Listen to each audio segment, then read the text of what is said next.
De hecho, muchas de las iniciativas económicas o del área de articulación económica han surgido posteriores a procesos de defensa del territorio, por lo tanto no estamos hablando de una red que se preocupa solo de lo económico, solo de lo comercial. Es una red integral en la cual quienes la componemos estamos también en procesos de reivindicación, en procesos de lucha, en procesos de fortalecimiento organizacional. Bueno, estamos participando de la primera cumbre de Wallmapu Patagonia, un encuentro de organizaciones sociales que están llevando a cabo diferentes procesos de resistencia, de propuesta, de trabajo en cada uno de los territorios. Este encuentro, ¿cierto?, se gestiona a partir de un encuentro previo realizado en Quemenuco el año pasado, ¿cierto?, que va en la línea de ir fortaleciendo y coordinando acciones de trabajo entre las distintas organizaciones. En una forma en el accionar, en el avanzar, en proponer cosas en torno a la salud. Así es que esa es nuestra propuesta, usar la salud como una herramienta política. Para nosotros la red de medios de los pueblos es la difusión, el mecanismo, cómo nosotros vamos a difundir estos aspectos asociados a la salud, que nos va a permitir conectarnos con nuestros territorios, los cuales no podemos conectarnos si no fuera por los medios de comunicación, a través de la radio, de la creación de comunicación, de comunicados, plataformas, páginas web, etc. Perfeccionar lo que se está construyendo. Ya hay un diagnóstico bastante amplio de lo que está pasando en los territorios en diversas situaciones. Entonces ahora potenciémonos y asumamos colectivamente los desafíos que vienen. Lo que yo veo es que hay una triple ofensiva: represiva, legislativa y extractivista. En cuanto a la agenda represiva, tiene que ver con la criminalización, tiene que ver con las condenas del alcalde que van a llegar, el machi y las acciones que estamos viendo que se han realizado y que yo creo que hay que reforzar. En términos agrícolas, todo ese sistema que sobreexplota la naturaleza y que está asociado a cadenas de valor capitalista necesita infraestructura, necesita una materialidad que permita que aquello que se está explotando pueda circular rápidamente y de esa manera abaratar costos. Entonces, en ese sentido, en esta zona,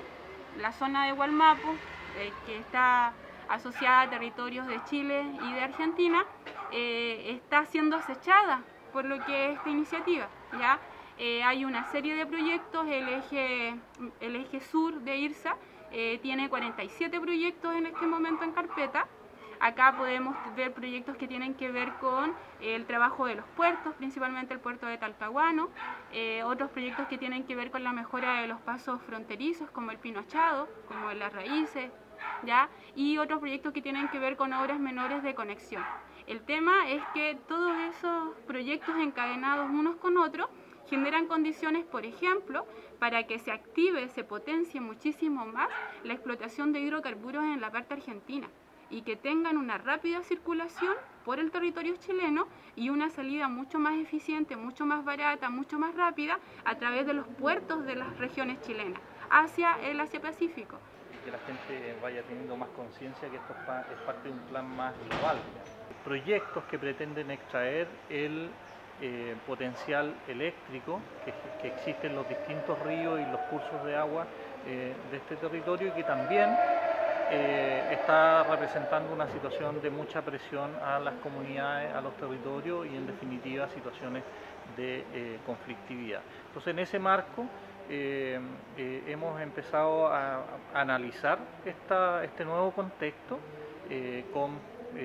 por ejemplo, con proyectos de gasoductos nuevos o gasoductos que antes traían gas desde Argentina y ahora revenden gas que llega a los puertos chilenos hacia Argentina en ciertos periodos del año, venta e interconexión eléctrica desde Chile hacia la minería argentina, o sea, nuevos procesos, nuevas formas de expoliación de los territorios que antes no estábamos dando cuenta y que nos impone la necesidad de generar una articulación, una comunicación, estrategias conjuntas con las organizaciones, los pueblos y las comunidades de ambos lados de la cordillera.